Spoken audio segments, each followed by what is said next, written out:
Olá, esse é o Integrativa Fisiológica, o podcast que tem o intuito de juntar a fisiologia cardiovascular aos outros sistemas corporais.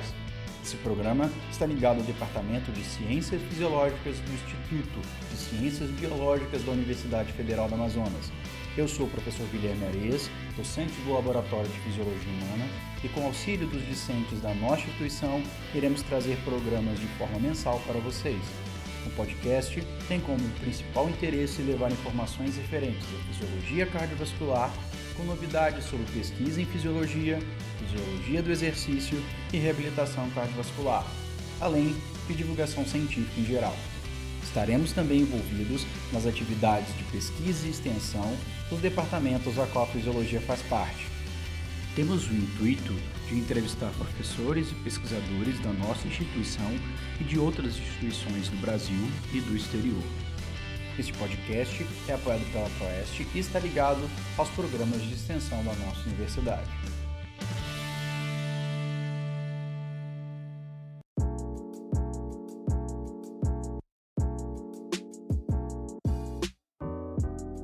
Como dissemos no final do episódio passado, daremos agora continuidade da parte 2 da entrevista do Dr. Ivens Giacomazzi. Léo, pode fazer a sua próxima pergunta. Beleza. Vamos lá, nossa próxima pergunta que está aqui, agora que a gente já falou das condutas da fisioterapia, é a seguinte. Sabendo que a fisioterapia é uma profissão que exige um grande contato físico entre o profissional e o paciente, como é que está sendo realizar o atendimento, o tratamento de pacientes de COVID com o perigo de se contaminar ou de se recontaminar? Isso é uma coisa que mudou bastante, né, ao longo do curso da coisa.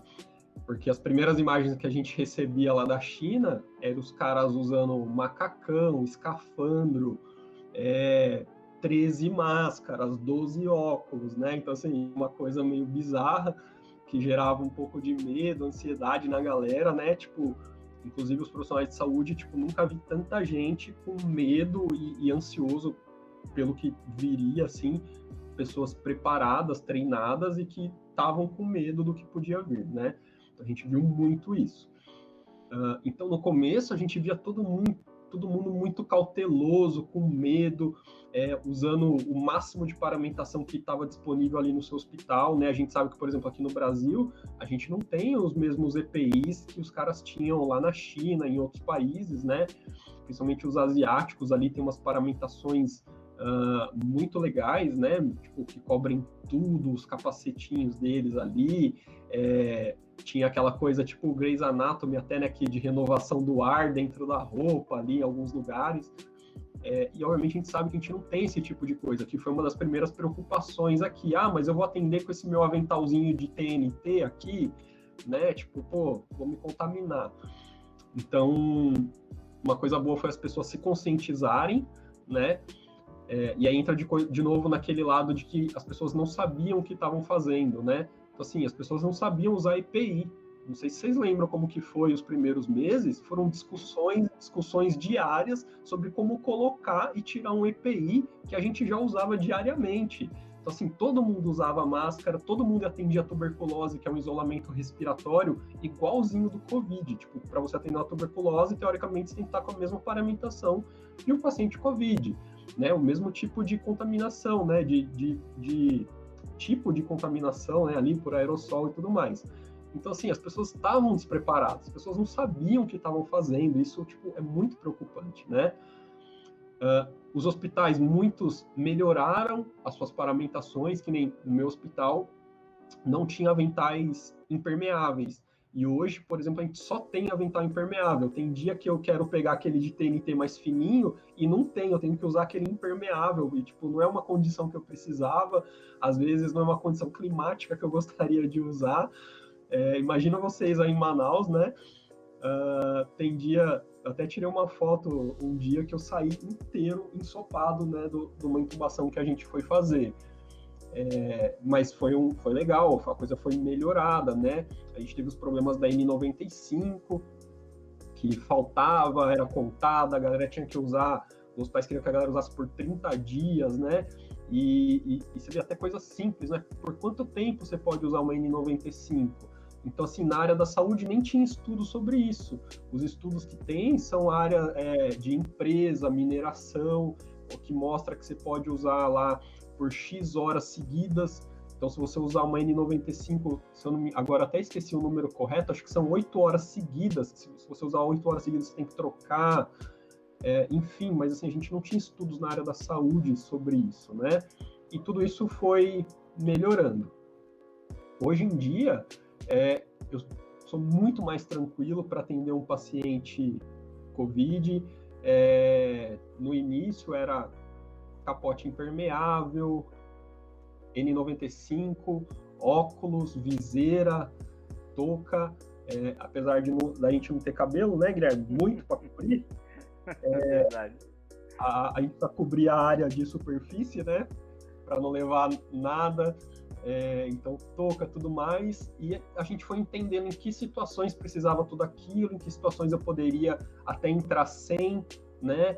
Então, tem pacientes hoje que eu entro só com a máscara e óculos, tem pacientes que eu entro só com óculos, depende do que eu vou fazer com o paciente também, né? Então, assim, óbvio, se eu vou tirar um cara da cama e vou abraçar o cara, eu vou entrar paramentado. Se eu vou lá ferir a saturação dele, eu consigo ir só com a máscara, enfim. Isso vai depender de quantos dias de doença o cara tem, qual que é o dispositivo de oxigenoterapia que ele está usando, vai variar um monte de coisa, mas a gente está muito mais tranquilo hoje com relação a isso. Acho que a gente aprendeu bastante a lidar com a situação, né? Pelo menos a gente aqui no hospital que teve tantos pacientes, né? Teve hospitais aí que talvez não tiveram sei lá, 1/10 do número de intubados que a gente teve aqui, né? A gente teve aí mais de 1.000 intubados, pico de 90 num dia, média de 60 intubados ao mesmo tempo. Então foi tipo loucura, né? Só uma pergunta, primeiro pessoal, você foi contaminado? Chegou a ser contaminado? Até que se prove o contrário, não. Meus 2 testes que eu fiz ao longo do tempo aí negativos e sem sintomatologia em nenhum momento aí. Então, até onde consta, não. E muitos amigos foram contaminados, médicos, enfermeiros e do hospital que você trabalhava? Sim, a gente teve bastante gente contaminada. E engraçado que a própria contaminação dos colegas começou a trazer tranquilidade, né? Porque assim, de manhã, lá no meu hospital, a gente tem a sala da fisio, né? A gente se encontra lá, tal, tudo mais. Geralmente é um momento que você tá sem paramentação, obviamente, né? Quem tava de máscara tava com uma máscara mais simples. Muitas vezes ali era um período que a pessoa usava para tirar a máscara, né? Para relaxar, descansar. Então a gente tinha contato ali sem nada. E mais de uma vez, tipo, o colega que tomou café do meu lado, no dia seguinte aparecia afastado, né? Então a gente viu assim, bom, a contaminação ocorre, mas ela não é tão fácil quanto a gente imaginou. É uma contaminação muito mais fácil do que outras doenças, outros tipos de gripe e tudo mais, mas não é tão fácil quanto a gente imagina assim, né?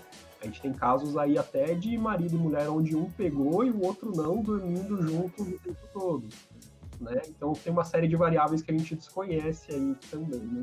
Sim. Agora com essa questão da nova variante, a gente não sabe se isso vai mudar muito, né? Mas até então, em São Paulo, particularmente, aqui a gente também tem uma outra realidade, umidade, muita gente, né, morando junto, e até mesmo falta de EPI nos hospitais. Então isso também fez com que muita gente da área da saúde, em geral aqui, né, muita gente fosse contaminada. Léo, pode fazer a próxima pergunta para ele. Beleza, tudo bem. Vamos lá, a nossa próxima é a seguinte. Como profissional da linha de frente, qual é a sua visão sobre a valorização da fisioterapia hospitalar em meio à Covid-19? Qual que é o papel que a nossa profissão exerce no cuidado aos pacientes? Essa é uma resposta que talvez muita gente não concorde. Até falei pro Gui, talvez fosse na contramão do que todo mundo acha, mas eu acho que a gente não foi nem um pouco valorizado. O fato da gente ser a profissão que mais teve contratação, para mim, mostra justamente o contrário, que não existia fisioterapeuta nos hospitais. Porque se tivesse, não precisava contratar tanto, Por que não teve que contratar tanto médico e tanto enfermeiro? E teve que contratar tanto fisioterapeuta? Se o número de leitos foi o mesmo que aumentou? Né? Então, assim, numa UTI, o fisioterapeuta fica com o mesmo número de leitos que um médico e que um enfermeiro, que são 10. Para todo mundo é 10 a regra. A RDC7 diz que são 10 leitos por físio, por médico e por enfermeiro. Então, por que teve que contratar tanto fisioterapeuta, mas não tanto médico, não tanto enfermeiro? Então, não sei.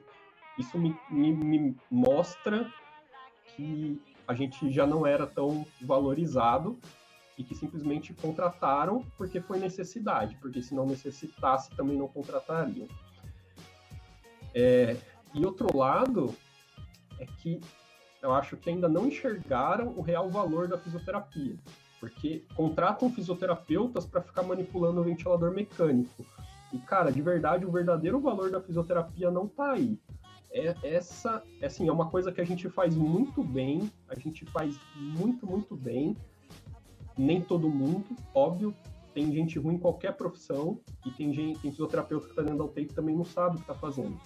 Isso tem em qualquer profissão, né? Independente da área e do lugar. Tem médico que ventila muito melhor que fisioterapeuta. Tem enfermeiro que sabe ventilação mecânica. Então, cara, se não tivesse fisioterapeuta para fazer, o médico faria. E o médico que não sabe aprenderia. Então, assim, o real valor da fisioterapia, para mim, não está aí. O nosso real valor está em devolver um cara de volta para a sociedade com qualidade de vida e funcional.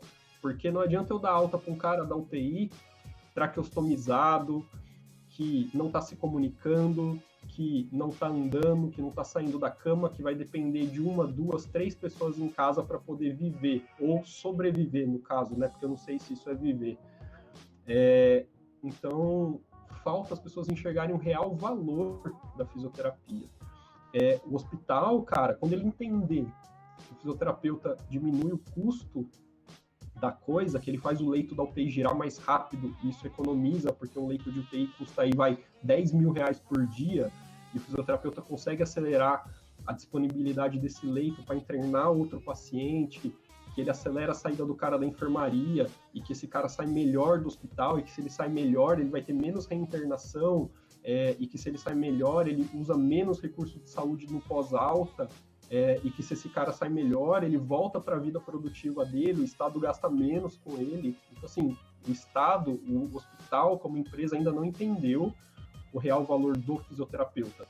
Mas isso também o problema também está no fisioterapeuta, que talvez ainda não entendeu o seu real valor, ou que talvez valorize muito mais a parte respiratória do que a parte da reabilitação funcional, né, da parte motora, como dizem, né? Então, um grande problema está em nós mesmos, né, de nós mostrarmos isso, porque ninguém te valoriza porque você quer ser valorizado, as pessoas te valorizam porque você mostra isso, porque você agrega valor naquilo que você está fazendo. E se a gente continuar fazendo do jeito que a gente está fazendo, ninguém vai valorizar, né? Por que eu vou pagar bem para um cara que está fazendo o mínimo ali? Por que eu vou pagar bem para um cara que não está devolvendo um cara funcional para a sociedade? Então, isso tem que partir muito do próprio fisioterapeuta também, né? Eu vou dar abertura para a Roberta, mas eu vou fazer uma pergunta antes, vou passar para ela para fazer a pergunta dela também. Então, na sua fala, você acredita que esse aumento exponencial de 300% de contratação aproximadamente, se a gente colocar lá, quando você vê a tabela, fisioterapia intensivista, fisioterapia respiratória do mesmo bolo ali, que muitos fisioterapeutas que foram contratados, eles estavam fora do mercado, não tinham expertise, né, em trabalhar num ambiente tão com uma necessidade tão grande de especialização. Isso corre o risco de nós sairmos da pandemia como fisioterapeutas, né, me coloco nisso, menos valorizado nesse ponto. Eu vou pedir para a Roberta dar continuidade e você responde e também responde dela, só para fazer a junção. Pode fazer a sua pergunta, Roberta. Não, primeiro eu quero parabenizar o Léo pela pergunta, que eu achei que foi extremamente importante, e ao Dr. Ivens pela resposta, porque Você está falando que talvez não sejam todos os colegas que achem isso, mas eu já te admirava pelo que eu te acompanho no Facebook, nas mídias e também nos eventos do CIFIR, né? Mas agora te admiro mais ainda porque a sua fala ela é bem alinhada com o meu pensamento, né? Eu acho suas colocações todas muito ponderadas e extremamente pertinentes.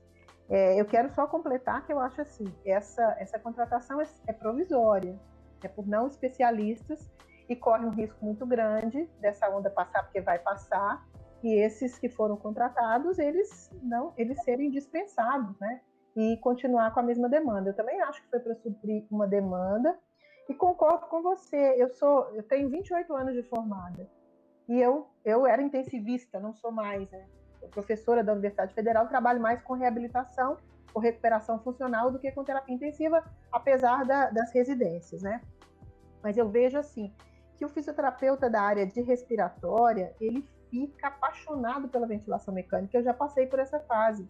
Realmente é uma coisa empolgante, a gente fica. Mas a ventilação mecânica não é exclusividade do fisioterapeuta. Deve ser um trabalho em equipe, que tem outros profissionais que podem conduzir juntos. Mas há coisas que nós fazemos, especialmente voltadas à capacidade funcional, que são exclusivas do fisioterapeuta. Então, se ele não faz, ninguém vai fazer. Então, a falta desse olhar específico funcional para o paciente hospitalizado, para o paciente crítico, para o outro, ela causa um dano muito grande para o paciente, e especialmente considerando tudo que a gente já discutiu aqui sobre repouso no leito, né? Sobre o que acontece nesse período, sobre as várias consequências desse paciente de repouso. Então, eu só quero parabenizar tanto pela pergunta quanto pela resposta, que eu acho muito pertinente, e reforçar também que eu não vejo fisioterapeutas dando entrevista, eu não vejo comumente fisioterapeuta falando. Posicionamento funcional é uma conduta da fisioterapia desde sempre. Eu não vejo nenhum fisioterapeuta falando sobre a posição prono.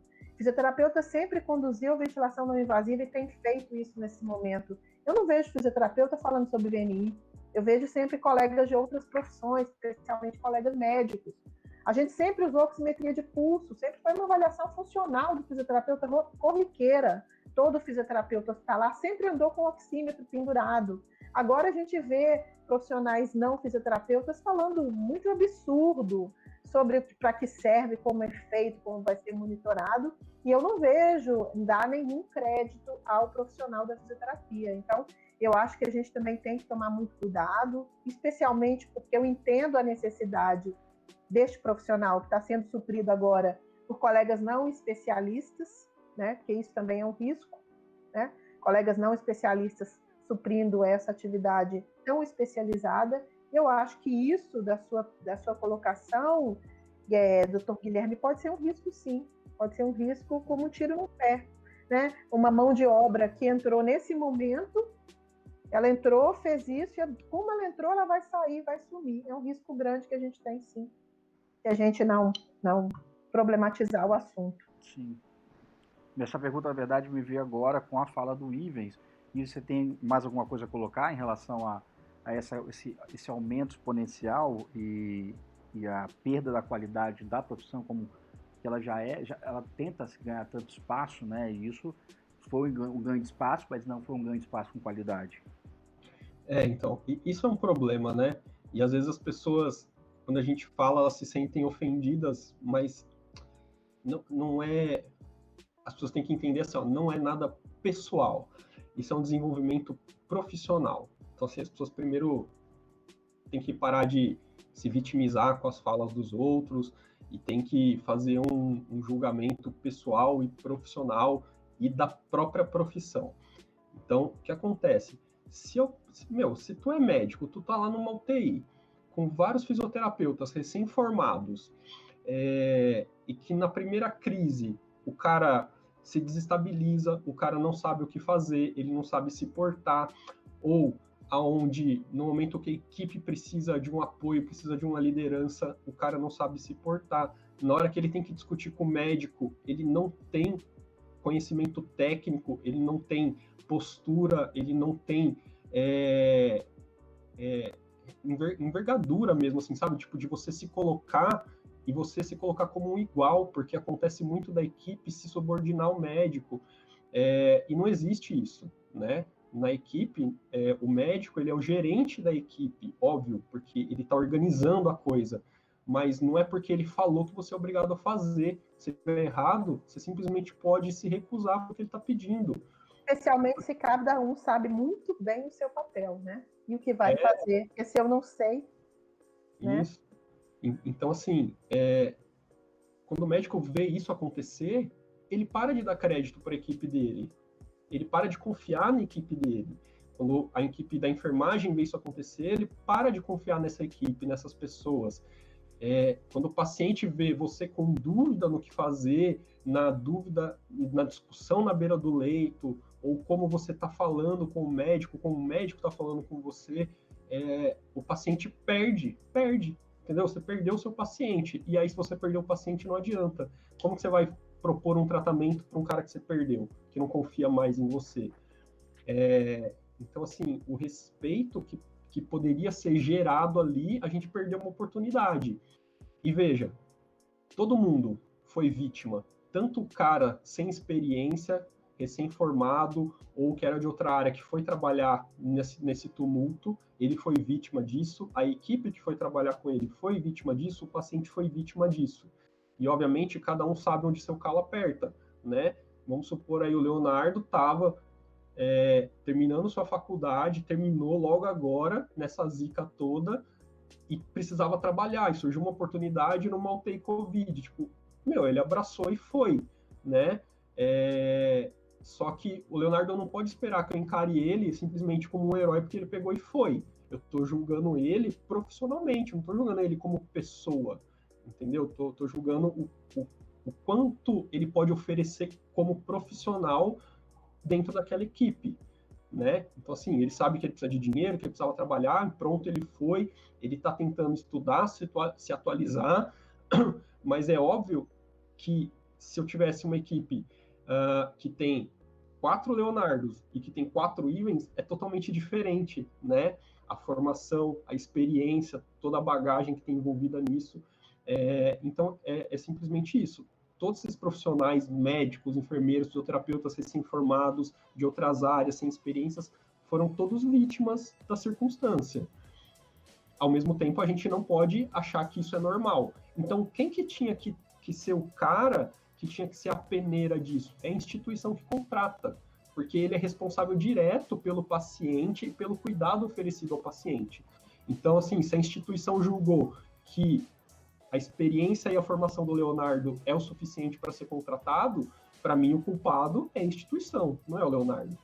O Leonardo chegou ali com o currículo, passou por uma entrevista e a instituição que julgou que ele era o suficiente para aquele momento, né?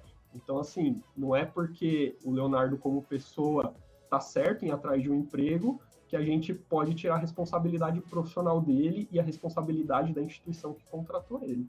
Perfeito. Especialmente se os serviços não têm os protocolos de atendimento transversais do serviço.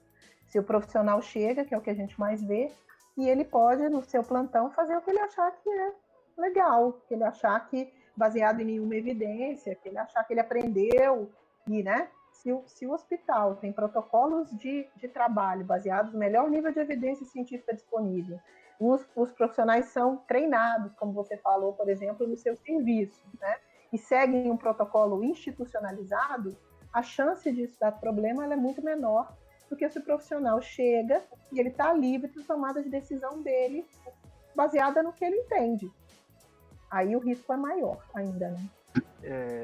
Perfeito. Dando uma continuidade do que vocês estão falando, vou pedir para o Rafael fazer a próxima pergunta.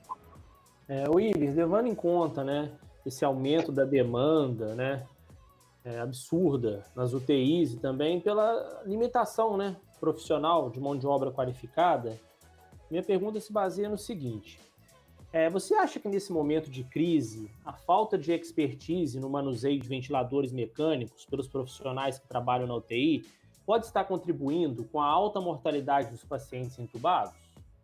Com certeza. E, de novo, isso não é um julgamento pessoal de ninguém, né? A gente não está culpando as pessoas. as pessoas foram vítimas da coisa, né? Então, recém-formados foram colocados para atender um nível de gravidade de paciente que é incompatível com o conhecimento e com a experiência do cara, né? Por exemplo, aqui no Brasil, cara, tu pode se formar na faculdade hoje e amanhã tá dentro de uma UTI. Lá nos Estados Unidos isso é inadmissível, isso não acontece. Para o cara trabalhar dentro de uma UTI nos Estados Unidos, ele tem que passar por uma série de etapas. Então, o cara ele vai trabalhar em áreas menos críticas, então, assim, enfermarias clínicas, e aí depois o cara evolui para uma enfermaria cirúrgica, depois ele vai para uma área cardiovascular, e aí, nesse tempo, ele tem que juntar o que eles chamam de Continual Education Points, Continual Medical Education Points lá, que é tipo educação continuada. Você ganha esses pontos participando de eventos da sua área, você ganha esses pontos lendo determinadas revistas da sua área. Por exemplo, é como se o nosso Brazilian Journal of Physical Therapy, cada artigo que você lesse, se você entrar numa área específica do journal lá no site, ele te dá 2, 3 questões de cada artigo e você vai ganhar 2, 3 pontinhos por cada artigo que você leu e respondeu corretamente. Então tem revistas, principalmente de enfermagem lá nos Estados Unidos, fazem bastante isso para gerar pontos de educação continuada. E aí, não é que você pode ir para o UTI porque você ganhou esses pontos. Não, você ganha o direito de fazer uma prova para provar que você tem conhecimento suficiente para pegar o título que te libera atuar nessa área. Então, cara, é um processo onde o cara, quando ele chega numa unidade de emergência ou numa UTI, que são as áreas mais críticas do hospital, o cara já tem uma baita experiência, já tem um baita conhecimento técnico, tem uma bagagem muito grande. Então, ele tem uma tomada de decisão muito melhor do que alguém que acabou de chegar ali e que nunca passou por aquilo, nunca pegou um doente grave na mão e não tem um arquivo de situações que ele viveu que podem funcionar para aquela situação ali. Então, eu bato o olho na tela do ventilador, é instantâneo, eu reconheço a alteração. E a partir do momento que eu reconheci a alteração, é instantâneo, me vem uma série de ajustes que eu posso fazer para corrigir aquilo. Quem não tem essa vivência tem que ficar ali parado um tempo, entendendo o que está acontecendo. E às vezes a gente não tem esse tempo, o paciente não tem esse tempo. Então, isso obviamente faz diferença, né? A expertise dos profissionais que estão ali faz muita diferença. Assim como a estrutura faz diferença.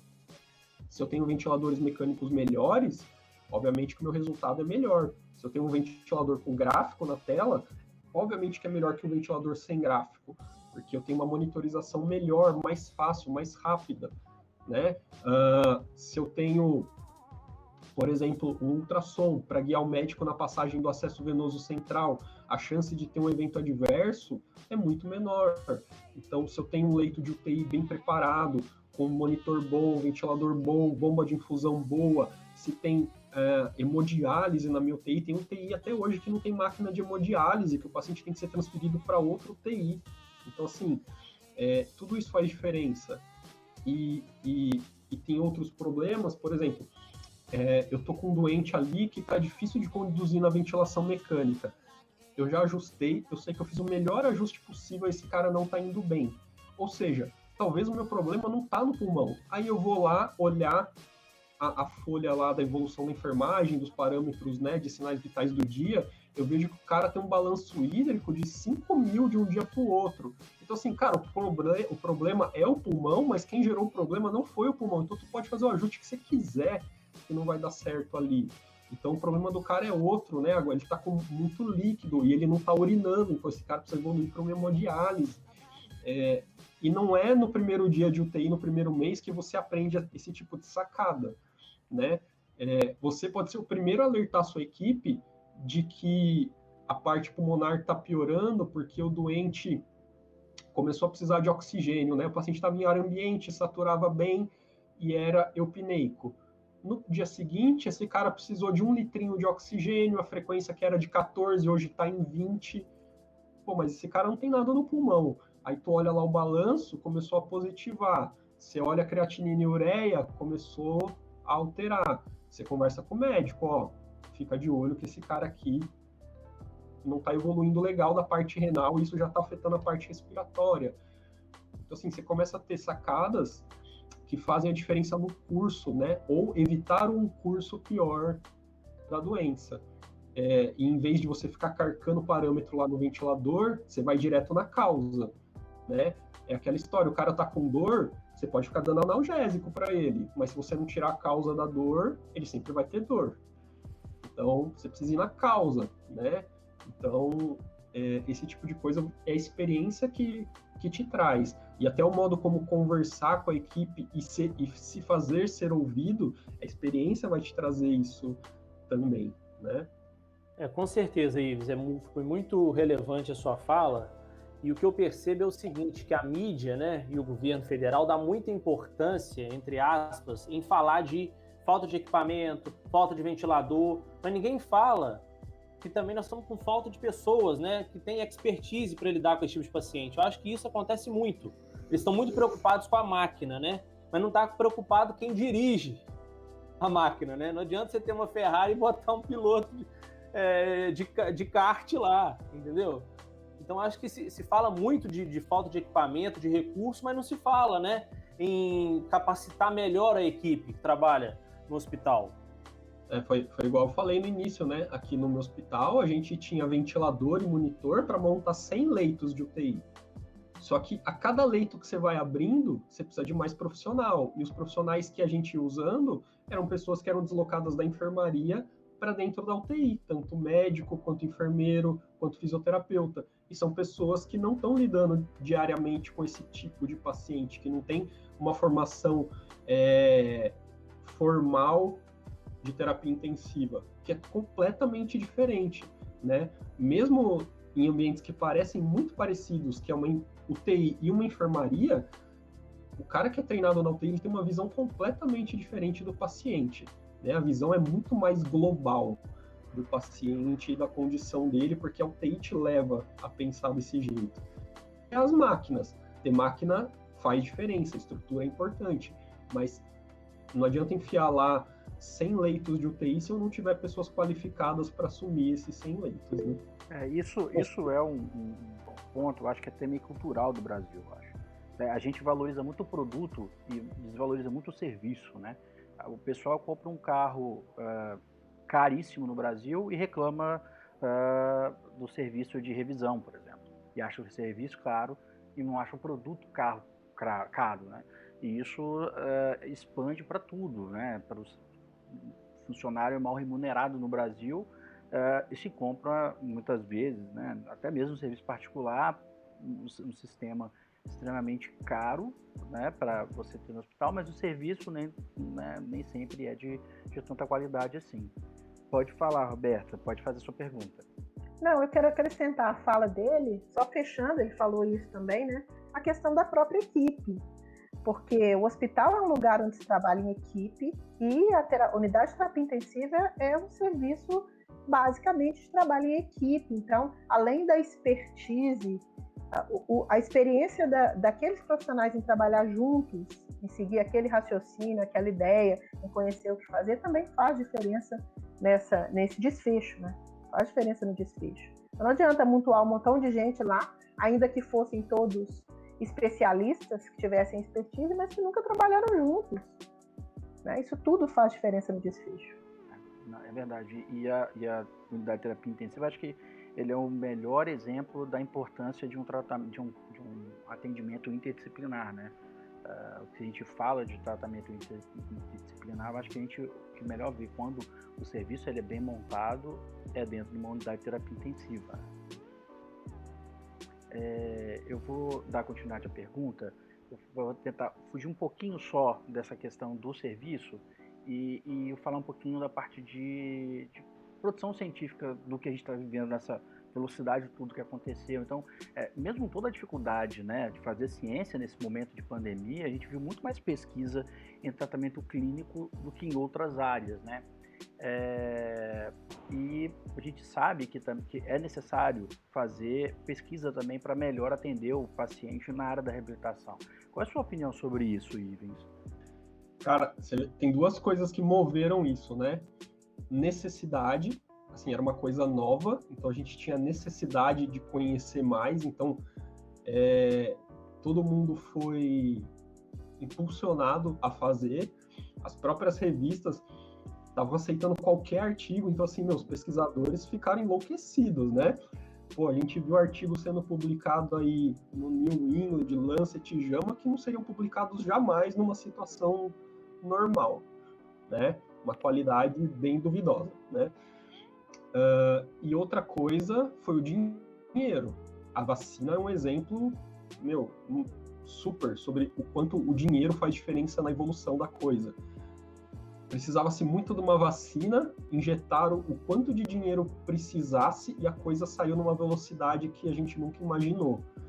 Então, necessidade de dinheiro faz a coisa andar muito, né? Acho que foi ótimo. Tem seu lado ruim, porque saiu muita pesquisa ruim, né? Pesquisa, estudo observacional, estudo de caso, né? Tipo, esse tipo de pesquisa que a gente sabe que é importante, tem sua relevância ali para começar a levantar as hipóteses, mas que efetivamente só trouxe um monte de confusão aí para os tratamentos da Covid. Hoje eu estava vendo comentário de médico no Facebook usando estudo observacional de número ínfimo de paciente para defender ainda a hidroxicloroquina, inacreditável, né? Então teve esse problema, mas também impulsionou muito e acho que acabou levantando uma discussão boa, que é a importância da ciência, onde a maioria, né, como a gente diz, né, o cidadão médio mal sabe o que é ciência, a importância da ciência, ainda mais aqui no Brasil, onde a gente tem uma desvalorização crônica do desenvolvimento da ciência, né? E mesmo em meio dessa coisa conturbada, sem condições ideais, a coisa foi desenrolando.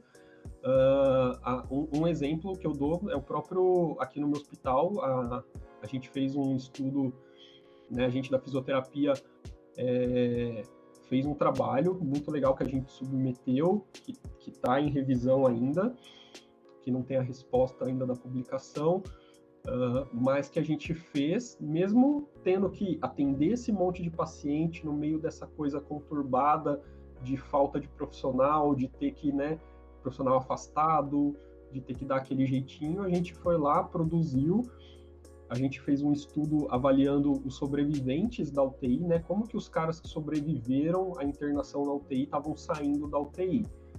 Então, assim, na minha UTI só entrava paciente entubado, então todos os pacientes passaram por ventilação mecânica, e o que a gente viu foi uma coisa, no meu ver, né, era justamente o que eu já estava acostumado a estudar e dar aula, que são sobreviventes da UTI, né? A gente teve uma incidência muito maior de fraqueza adquirida na UTI, né? Ou seja, o cara que era completamente saudável, funcional e saiu fraco da UTI, a incidência ficou em torno de 50% no nosso caso, porque a gente avaliou na alta da UTI.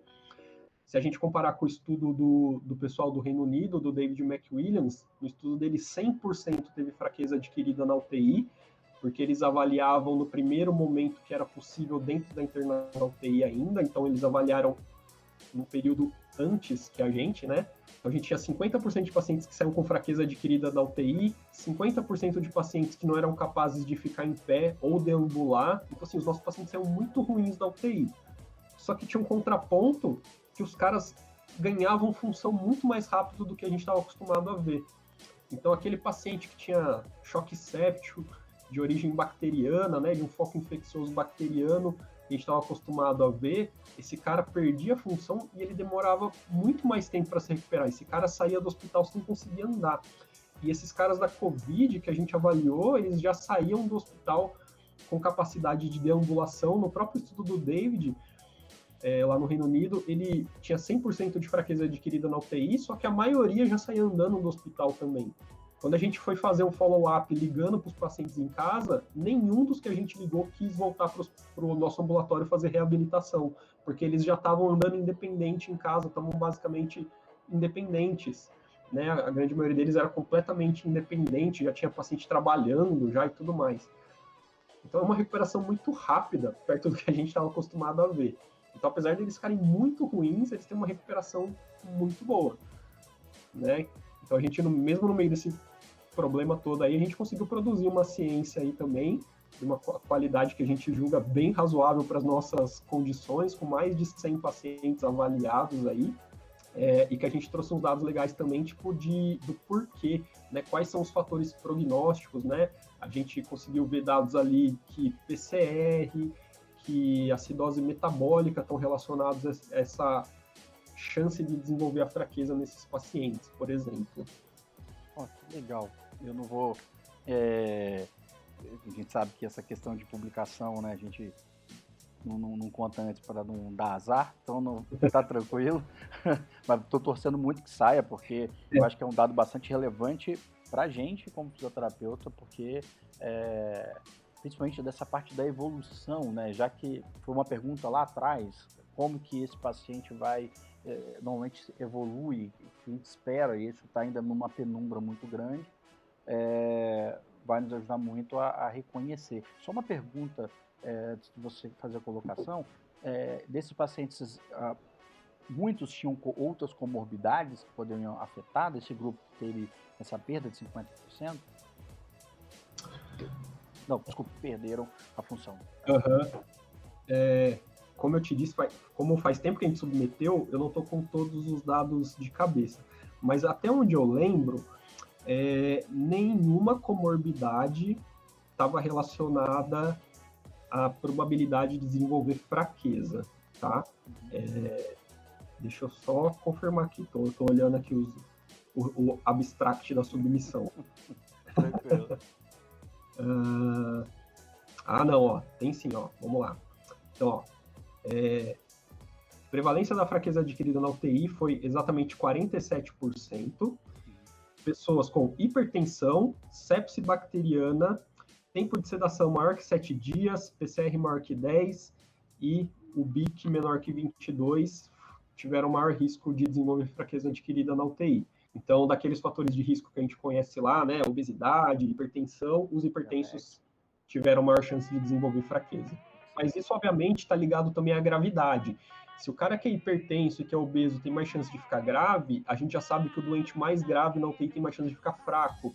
Então, é uma cascata, né? Vocês analisaram os scores prognósticos?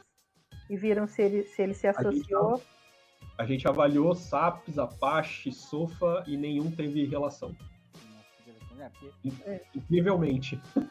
Se você for botar que a comorbidade tem uma relação, né, maior para teste de ter um desenvolvimento pior, óbvio, né, a gente já consegue pensar isso aí depois que ele sai e que espera para ele, né?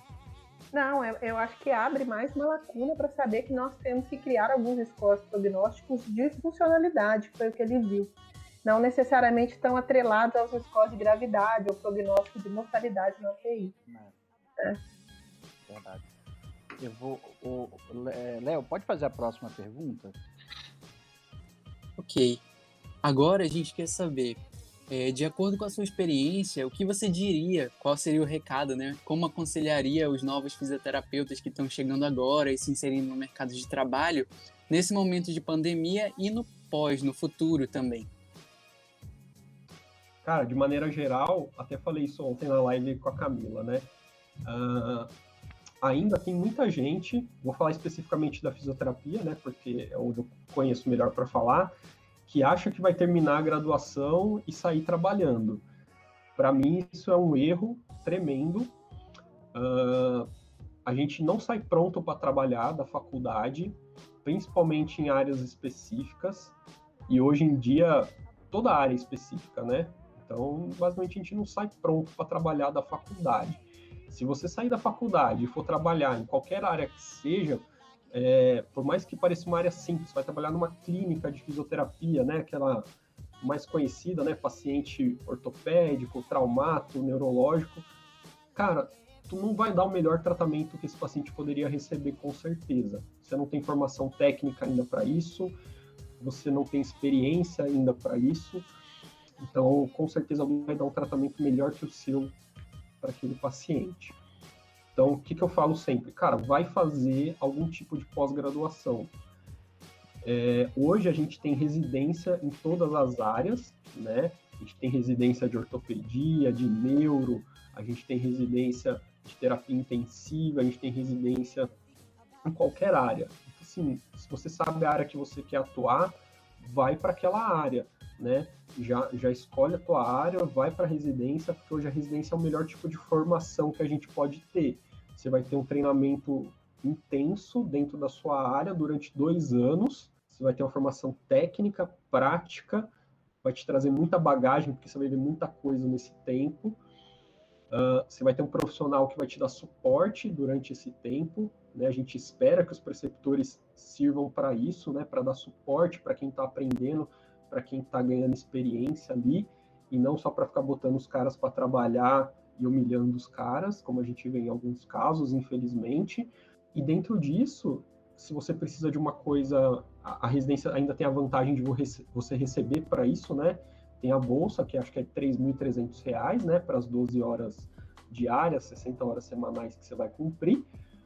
Se você precisa de algo mais rápido, você tem pós-graduações que são de fim de semana, né, se você precisa trabalhar, fazer algo enquanto isso, né, não é porque você começou a trabalhar que você também precisa desistir de ter uma formação melhor. Tu precisa trabalhar para se manter, para poder se sustentar, mas beleza, vai fazer uma pós de fim de semana para você ganhar conhecimento enquanto você está trabalhando, né? Não fica dando sempre o mínimo ali, vai atrás de mais. Faça cursos, né? O curso é um jeito rápido de você ganhar conhecimento, mas é importante você ter uma formação, uma coisa formal, né? A especialização vai te trazer agregar mais, né? O diploma, por mais que hoje a gente sabe que cada vez vale menos um diploma, o que vale a sua habilidade, mas ele agrega um valor ali, né? O que você vai ter de conhecimento com os diversos professores que você vai passar, as diversas experiências que eles têm para passar, vai ser bastante válido.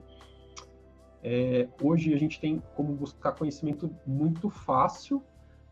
Pô, eu me formei em 2007, né? Final de 2007. Cara, não tinha vídeo no YouTube para assistir, não tinha live no Instagram, não tinha nem Instagram, cara. Então, assim, não tinha onde pegar artigo científico. Eu descobri o artigo e tinha que pedir para o meu orientador dar um jeito de conseguir o artigo científico para poder usar no TCC. O que você tinha eram as aulas, os livros e pronto, era isso aí que a gente tinha. Hoje em dia, você quer saber sobre a física de partículas, vai lá no YouTube, digita física de partículas e tem lá uns 100 vídeos para você assistir e tu vai aprender minimamente aquilo, né? Então, para a gente é a mesma coisa. Você quer saber de ventilação mecânica, tem N aulas lá no YouTube, onde você já vai sair melhor, e se você assistir todas, você vai ter várias visões de vários profissionais e você vai sair ainda melhor. E aí, conforme você vai ler os artigos, o que sai de mais atual, você pode julgar com a sua opinião, né? E sempre fazer isso de uma maneira crítica. Não é porque eu tenho 14 anos de formado, que eu tenho experiência, tudo que eu falei aqui tá certo, né? Pode ter um monte de coisa errada, tem coisas que alguém não vai concordar, tem uma outra visão, e tudo bem, tá certo, né? A pessoa tem o julgamento dela. E daqui, sei lá, alguém que está escutando isso aqui daqui 6 meses, 1 ano, pode ser que muita coisa já mudou e o que eu falei agora está errado. E tudo bem, a gente está tentando falar o melhor possível do que a gente tem agora, né? As coisas mudam muito rápidas. Então a gente tem que aceitar isso também. Hoje a gente está falando o que é certo, daqui a pouco está errado. E normal, segue a vida e vamos deixando de lado o que não está mais certo e vamos usando o que surgiu de novo. Perfeito. Muito, muito, muito boa a resposta. Eu acho que uma resposta aqui para os alunos, eu acho que é muito válido. E pegando um pouco nessa questão, né, assim, ainda educativo, tanto para fisioterapeuta como para não fisioterapeuta, qual foi o caso mais interessante, surpreendente que você atuou nessa pandemia? Puta, não sei, cara. Mais surpreendente. Eu vejo que já deve ter visto muita coisa, né? Então...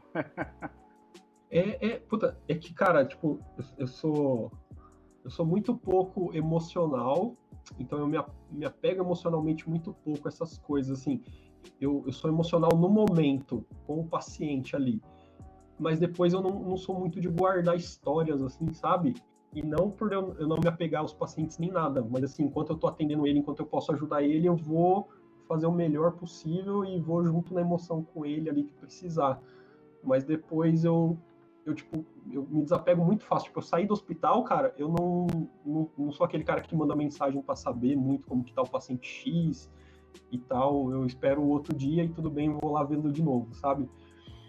Mas teve histórias legais, cara, no sentido assim, ó, de que acho que talvez as pessoas começaram a se atentar mais que é preciso humanizar a coisa. Precisou muita gente sofrer e para mim isso é uma coisa óbvia, porque é igual uma greve. Por que por exemplo, o metrô aqui de São Paulo faz greve? Porque daí um monte de gente sofre com a falta do metrô e o governo do estado dá o aumento. Então, assim, cara, para alguma coisa melhorar, alguém tem que sofrer, né? E os nossos pacientes sofreram bastante, as famílias sofreram bastante, para a equipe entender que não tem problema o paciente ficar com o celular com ele dentro do hospital, dentro de uma UTI. Cara, pega hoje, arranca o celular. Vamos ficar aqui todo mundo, nós 5 aqui, sem celular hoje o dia inteiro. E, cara, no final do dia tu vai estar ansioso, ou algum tipo de coisa assim, sabe? E aí, imagina você doente, sem notícia da sua família, ou a sua família sem notícia de você, o quanto que isso te afeta, dentro de um ambiente onde os isolamentos aumentaram, né? Entrada e saída de profissionais no quarto diminuiu, às vezes os quartos que eram coletivos passaram a ser individuais, então as pessoas conversando menos, quando conversava era com alguém que tu só via o olho, né? Imagina, o paciente só via seu olho, a gente chegava para entubar um paciente, o cara só via meu olho. Então, assim, tipo, o contato, né, a intimidade que isso gera muito pouco. Então, acho que essa questão da humanização melhorou bastante, apesar de eu achar que ainda é muito ruim, perto do que pode ser, mas acho que melhorou. Acho que as pessoas começaram a enxergar, a ter um pouco mais de empatia, né? Então, acho que nesse sentido foi coisas que me marcaram, né? Inclusive, no meu penúltimo dia no hospital, teve um paciente que eu atendi, que ele tinha tido alta da UTI no dia anterior, e na hora que eu cheguei no quarto, a enfermeira veio trazer o celular dele que os familiares vieram deixar, porque ele tinha tido alta da UTI, e aí foram levar o celular dele para ele receber lá na enfermaria. E aí, assim que o celular chegou, tipo, tocou, e eu tava sentado com ele na beira do leito, e a gente atendeu, e era a mãe dele. E aí vê como as coisas vão ajudando, né? A hora que eu entrei no quarto, cara, o paciente, ele tinha um déficit de atenção grande, eu falava, ele não direcionava o olhar, ele não me respondeu, eu tive que chamar a atenção dele fisicamente, e até então eu estava achando que tudo isso era simplesmente por conta da intubação e das complicações da UTI. E aí, conforme ele começou a conversar com a mãe dele ali, eu nem apareci, a princípio eu só atendi direto para ele, e ela conversando ali como se não tivesse mais ninguém. E ela conversando, e conforme ela ia falando com ele, eu já fui entendendo um pouco da história dele, que ele é um menino que já tratava na psiquiatria, porque ela perguntou se o pessoal da psiquiatria já tinha ido lá falar com ele, que ele já tinha uma questão disso. E aí depois eu entrei na conversa, né, para perguntar algumas coisas para ela, porque ele tinha uns tremores, ela falou que isso era tratado junto com a medicação da psiquiatria e tudo mais. E aí os dois chorando pela emoção da coisa ali e tudo mais, né, o primeiro reencontro dos dois ali depois de mais de uma semana. Então é muito legal você poder fazer parte disso, né, e trazer essa história e entender o que está acontecendo com o seu paciente, porque senão eu ia achar que era simplesmente algo agudo decorrente da internação ali, e não, já tinha uma história por trás, né, então dali já fui conversar com o pessoal da psiquiatria e tudo mais, então você consegue agregar muito no seu tratamento. Então quando você tem essa questão da empatia, da humanização, isso é bom até para você, né, como profissional, acho que você consegue sair com uma sensação de que realmente você fez tudo realmente que era possível, né, pelo paciente ali. Foi realmente uma colocação que eu acho que é realmente uma experiência, eu acho, né? Eu acho que eu tenho alguns casos, né, familiares que você realmente fica, né, sem contato, e isso é péssimo, né? A gente vai fazer a última pergunta, que vai fazer o Rafael. Pode fazer, Rafa. Ô Ivens, a gente falou muito durante a nossa conversa sobre o tratamento, né, de pacientes com Covid, né, no meio de uma UTI, por exemplo. Agora, levando em conta, né, que muitos desses pacientes vão precisar, né, de um atendimento ambulatorial, né, para findar essa recuperação aí durante um tempo considerável, né? Gostaria de saber de você qual a estrutura ambulatorial, por exemplo, equipamentos e expertise profissional seria necessária para otimizar a reabilitação cardiopulmonar de um paciente acometido pela forma moderada grave da Covid-19. Além disso, levando em consideração que a maioria da população não apresenta plano de saúde, você acredita que o SUS está preparado ou se preparando para essa demanda? Cara, olha que louco isso, né? Essa preocupação com a reabilitação dos doentes moderados e graves só surgiu depois da Covid. Só que a gente já tinha esses pacientes. Sempre teve paciente moderado, grave, paciente entubado, que saía com necessidade de reabilitação da UTI. E ninguém estava nem aí. Isso é uma coisa que me deixa um pouco puto, sabe, cara? Porque isso é justamente uma coisa que eu sempre me chamou mais atenção, que eu sempre estudei bastante, que eu falo muito no meu curso, nas minhas aulas. Sempre teve paciente grave na UTI, saindo mal e precisando de reabilitação. E esses caras nunca tiveram um ambiente adequado para procurar. Outra coisa engraçada, parece que com a Covid todo mundo quis reinventar a roda, né? Todo mundo quis fazer tudo de novo, né? Igual a gente estava falando das pesquisas da UTI, que fizeram tudo de novo e acabaram chegando à conclusão que era só fazer o que já se fazia. Para a reabilitação desse tipo de doente, a gente também já tem literatura. A gente tem grupos muito bons aí no Reino Unido, nos Estados Unidos, na Austrália, que trabalham com reabilitação do doente pós-alta da UTI. Isso é uma área que está em desenvolvimento ainda, que está em crescimento, que a gente está entendendo melhor como funciona. Ganchando na segunda pergunta, se a gente tem estrutura para isso, a resposta é não. Por quê? Qual que é a estrutura ideal para isso hoje? O ideal é que a equipe que atendeu o cara na UTI seja a equipe de reabilitação. Então, hoje, a estrutura ideal para a reabilitação de um doente pós-alta da UTI é essa. É que a equipe que atendeu o cara na UTI seja a equipe que atende ambulatorialmente ele, ou seja, o médico, o enfermeiro, o fisioterapeuta, todo mundo que atendeu ele na UTI atende o cara ambulatorialmente. Então, esse é o modelo que melhor funciona hoje lá no Reino Unido e nos Estados Unidos. Por quê? Porque a equipe conhece as peculiaridades desse doente. Então, se eu pegar para você e mandar um doente que ficou grave na UTI, que saiu ruim, que precisa de reabilitação, se você é um cara que atende só ambulatório, você vai avaliar esse cara, você vai começar a atender e tu não vai entender várias coisas que tu vai começar a ver ali no seu paciente. Você não vai entender por que o desempenho dele foi ruim em tal teste, você não vai entender o porquê que ele não está respondendo à reabilitação que você está fazendo. E quem atende o cara na UTI entende o porquê que isso está acontecendo, todo o processo que ele passou lá na UTI e o que culmina depois da UTI. Então, a gente precisaria que fosse a mesma equipe, esse é o cenário ideal, e não pode ser baseado só na reabilitação física, não adianta ser só o fisioterapeuta.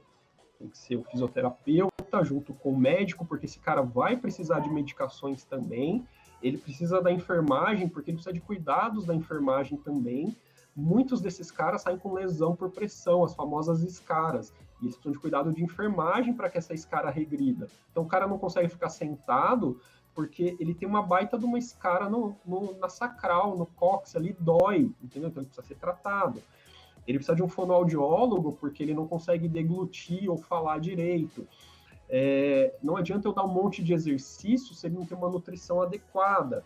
Ele tem déficits cognitivos, déficits de saúde mental, então ele precisa de um psicólogo, ele precisa de um psiquiatra. Então, isso em conjunto, né, a gente tem um nome para isso, que é a PICS, que é a Síndrome Pós-Terapia Intensiva. E as pessoas só descobriram isso depois do Covid, e ainda deram um nome que chama Síndrome Pós-Covid. Então, assim, a gente começou a falar de duas coisas que são a mesma coisa, com nomes diferentes, né, e que eu até entendo que tem uma síndrome pós-Covid que realmente é diferente, que é daqueles caras leves, que a gente falou que às vezes nem tem muitos sintomas, mas que evoluem de uma maneira ruim depois da doença. Mas para esse doente crítico, a gente conhece isso. A gente já sabia que isso acontecia. Os caras têm uma qualidade de vida ruim, eles têm baixa taxa de retorno ao trabalho, de retorno às suas atividades.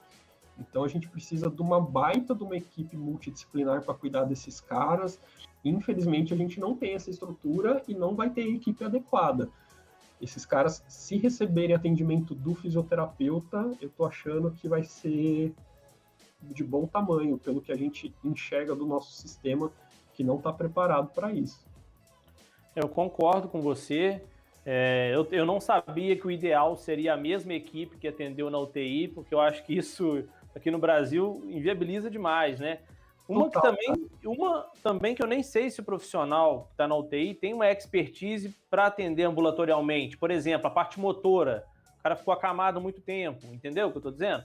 Teria que ter 2 profissionais, o que atendeu a parte respiratória na UTI e outro da parte motora. Eu acho que isso realmente vai inviabilizar demais. O fisioterapeuta talvez seja o único profissional que está preparado para fazer isso. O fisioterapeuta, o fonoaudiólogo e o nutricionista. E acho que o psicólogo também. O médico e o enfermeiro, eles teriam uma grande dificuldade de sair dentro de uma UTI para atender no ambulatório, aqui no Brasil. O nosso fisioterapeuta, o cara que é especialista em terapia intensiva, ele sabe lidar com isso. Se ele for especialista em fisioterapia respiratória, talvez ele não saiba. E é bom deixar claro que são 2 especialidades diferentes, né? Fisioterapia respiratória é uma coisa, fisioterapia em terapia intensiva é outra. O cara que é especialista em fisioterapia respiratória, ele tem expertise em reabilitação, só que ele não conhece tão a fundo esses problemas peculiares do doente crítico. Então, para mim, ainda o melhor profissional é o fisioterapeuta especialista em terapia intensiva, atender esse cara tanto na UTI quanto na reabilitação. Mas no Brasil a gente não tem, como você disse, como a equipe da UTI atender ambulatorialmente. A gente não tem uma estrutura que gere essa possibilidade, né? E você falou tudo. Se tiver um fisioterapeuta e um local que tenha vaga para esse paciente ser atendido, já vai ser sensacional, porque eu acho que não vai ter. Quem não puder meter a mão no bolso, não vai fazer. Triste, né? Pode falar, Roberta. Eu gostaria só de fazer alguns acréscimos, né, no que ele falou. Eu não acho nem que tem que ser o mesmo profissional, porque é impossível, o cara é intensivista, ele não vai trabalhar com a reabilitação. Mas eu acho que tem que ser um profissional que tem experiência em terapia intensiva. Eu vou falar a minha experiência pessoal, né? Eu era intensivista, trabalhava no meu hospital, a gente tinha terapia intensiva e tinha reabilitação. Então, eram os mesmos profissionais que faziam as 2 coisas, né? No horário, a gente estava em terapia intensiva, no outro, a gente estava na reabilitação, no outro, a gente estava na reabilitação e terapia intensiva, mas é muito difícil ter isso. Isso acontecia no Biocor, era um hospital de cardio, depois virou um hospital geral, mas é porque a gente tinha no hospital a reabilitação dentro do hospital. Então, funcionava, e os profissionais, a gente era contratado para ficar no hospital de 7 da manhã até 10 da noite. Então, a gente rodava, né? Atualmente, apesar de eu ser professora, né, ter montado a residência, ser professora de terapia intensiva, transitar pelo hospital, eu trabalho mais com reabilitação. E aí eu concordo totalmente com o Dr. Ivens, que eu acho que o profissional que passou, que tem a expertise da terapia intensiva, ele é um profissional mais completo na hora de avaliar o paciente como um todo, principalmente semiologia, fisiologia, fisiopatologia, e conseguir integrar os achados, né? Se ele tiver esse olhar e trabalhar com essa parte funcional, eu acho que ele é um profissional mais capacitado. A outra coisa, só reforçando o que você falou, reabilitação é um processo em equipe, interdisciplinar e multiprofissional. Então, apesar da gente fazer reabilitação física sozinho, o fisioterapeuta, né? A gente faz isso porque aqui no Brasil é o que a gente pode fazer, faz o melhor que a gente pode, o paciente melhora no máximo que a gente pode, a gente sente falta de muitas coisas. Meu paciente melhora muito mais se eu tenho uma nutricionista para trabalhar junto e saber o que o paciente precisa para ele responder mais à reabilitação física que eu estou fazendo. Ele melhora mais se eu tenho um psicólogo que pode ajudar nessas questões que você já mencionou. Ele melhora mais se eu tenho uma assistente social que me ajuda, por exemplo, a conseguir dispositivos que ele precisa, coisas que ele precisa para reabilitação. Então, ele melhora mais se eu tenho um médico, ele precisa ajustar a dose dos medicamentos porque ele está evoluindo. Então, eu espero que um dos legados desse momento triste, que eu não acho que trouxe nada de bom para a humanidade, eu não acho que uma pandemia traz nada de bom, eu acho que se você pesar custo-benefício das perdas, eu acho que elas são muito maiores, mas eu espero que com tudo que aconteceu e de tudo que você falou, que entre em concordância com o que eu penso, na terapia intensiva nada mudou. Eu acho que talvez a reabilitação seja um momento que que talvez possa ser fortalecido. Essa reabilitação multiprofissional e interdisciplinar, que não existe, que o SUS não... O sistema de saúde brasileiro, que é excelente, ele é um sistema intervencionista, médico-centrado, para tratar a doença com remédio, né? Não é um sistema preparado para reabilitar ninguém. Deu alta na UTI e venceu a doença. Não é isso que a gente ouve? Saiu vencido, está Sai vencido. da cadeirinha de né? roda com a plaquinha, né? Com a cadeira de roda, não consegue nem segurar a placa, tadinho, me dá uma dor de ver isso, todo mundo batendo palma, venceu a doença. Eu até entendo assim, a motivação disso.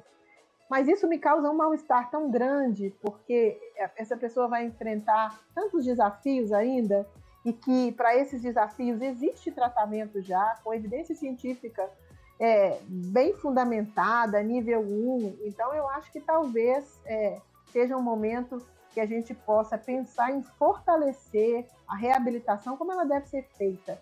Eu concordo com você que o ideal é que ela fosse dentro de um hospital, né? Que o paciente conseguisse ficar em reabilitação, como a gente vê em outros centros, e que ali naquele local ele tivesse tudo que ele precisa, né? Que a equipe pudesse avaliar junto, traçar um tratamento transversal, com o mesmo olhar, né? Todo mundo junto, ia ser maravilhoso. Quem sabe, né? Sonho dos sonhos. Vamos torcer para que a gente, né, consiga nos fortalecer. E eu acho que, já aproveitando já também para a gente finalizar, eu queria, né, isso que a gente fez, assim, né, de conversar sobre isso, levar essa informação para as pessoas que nos escutam, que consomem o podcast, né, tomara que consigam divulgar para mais pessoas. Eu acho que isso é a semente, né? O que o Ivens falou, todas as colocações que a Roberta complementou e ajudou, e as perguntas que ela fez, as perguntas que o Rafael, que não é da área da fisioterapia, mas também é um corpo integrado dentro da reabilitação, o Léo que está ali aprendendo isso tudo, que isso possa ser trazido para dentro da cabeça das pessoas que escutam. Então, eu sei que tem médicos também que escutam, tem outras áreas, né, biólogos que escutam, então assim, isso pode ser propagado lá na frente para as pessoas perceberem, poxa, o cara tá saindo com a cadeira de roda, mas será que ele venceu realmente a doença, como você colocou? Eu queria então agradecer demais a presença da Roberta, professora Roberta, pelas colocações, e eu queria agradecer demais mesmo ao Dr. Ivens. Ivens, olha, obrigado pelo seu espaço, obrigado por ter separado esse tempo, assim, foi muito bom. A gente sabe que tempo é dinheiro, então a gente sabe que, né, você deu espaço para a gente para falar, para nos informar, para nos educar, uma aula bastante legal também, no ponto, né, do sentido de trazer essas informações, principalmente quem está ali na ponta do iceberg, tratando isso tudo, e eu queria que você deixasse para a gente alguma mensagem, né, fazer sua divulgação, falar sobre, né, onde que as pessoas podem escutar mais você e conhecer mais o seu trabalho. Muito obrigado mesmo. Cara, eu que agradeço aí o convite de vocês. Primeiro eu queria só falar uma coisa, porque a gente falou bastante de fisioterapia, reabilitação, e a gente acabou deixando de falar de um profissional bastante importante, que aqui no Brasil é pouco valorizado, que é o terapeuta ocupacional, que deveria estar de mão dada com a gente desde a UTI até o ambulatório, e que infelizmente aqui no Brasil os caras não são valorizados. Lá nos Estados Unidos os caras são mega importantes. Até pouco tempo atrás eles eram muito mais importantes que os fisioterapeutas. Depois que veio a onda da coisa da mobilização precoce, a fisioterapia acabou dando um boom nas UTIs lá nos Estados Unidos, mas até então quem mandava na reabilitação dos doentes críticos lá eram os terapeutas ocupacionais. Então assim, os caras são muito importantes, deveriam ser mais valorizados juntamente com a gente, né? Hoje um hospital é obrigado a ter um terapeuta ocupacional só. Cara, isso imagina, tipo, não é nada, tá ligado? É fingir, né? É basicamente... No HUGV, no nosso hospital universitário só tem uma. E a gente precisou agora no Amazonas, eu acho que no Amazonas no total são 19, no Amazonas. A gente precisou para alguns hospitais e a gente não conseguiu. Exatamente, porque a lei diz que tem que ter um terapeuta ocupacional no hospital. Então, assim, tipo, não, é irrisório, né? Então, você imagina, num hospital grande, o quanto que isso é. Imagina a demanda em cima da pessoa, coitada.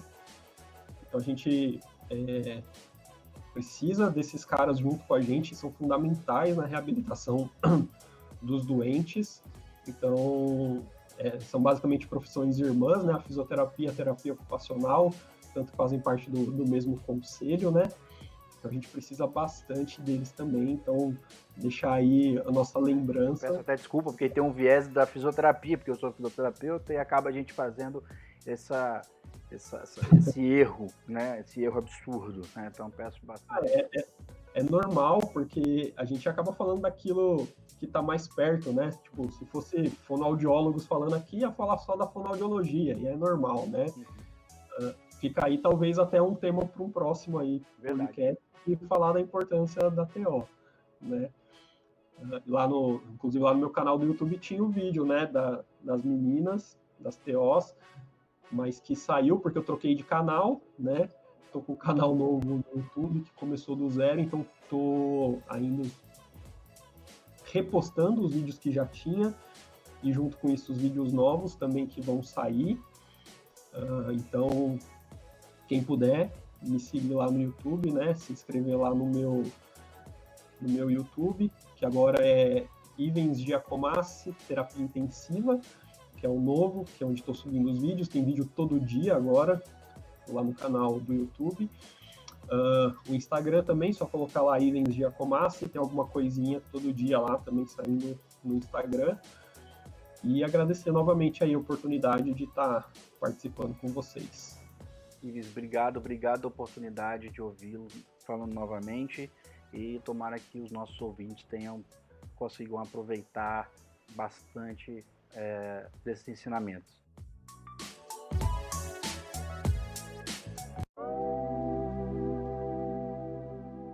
Muito obrigado se você chegou até aqui.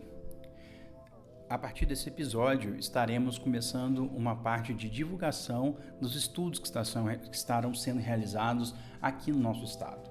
Tanto para você que queira descobrir ou conhecer sobre esses estudos que estão sendo realizados, como também para participar como voluntário nesses estudos.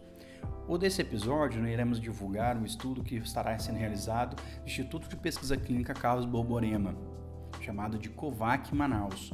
Esse estudo tem como objetivo identificar se a aplicação de vacina em pessoas com comorbidades terá impacto na prevenção das formas graves da doença aqui em Manaus. O aparecimento de novas variantes ainda é possível, o estudo também servirá para identificá-las. Serão realizadas avaliações em populações jovens abaixo de 50 anos que também podem ser acometidos por doenças graves. Serão os servidores em exercício da UEA, da SEDUC e da Segurança Pública com idade entre 18 a 49 anos que atuam em Manaus. Serão selecionados 10.000 participantes, sendo que 5.000 serão vacinados com 2 doses da vacina Coronavac, e essas pessoas serão as pessoas que possuem comorbidades com laudo médico, e 5.000 participantes estarão fazendo acompanhamento pela equipe de pesquisa com exames sorológicos até que sejam imunizados de acordo com o plano de vacina do município. Esse grupo não terão comorbidade. Para saber mais informações, entre no site ipccb.org/Covac Manaus. Se você também quer divulgar o seu projeto de pesquisa no nosso podcast, entre em contato no e-mail do integrativafisiológica sem acento @gmail.com ou entre em contato com a gente no nosso Instagram @ifisiológica. Se você quer mais informações ou que tiver alguma dúvida, também entre em contato. Espero você no próximo episódio. Obrigado.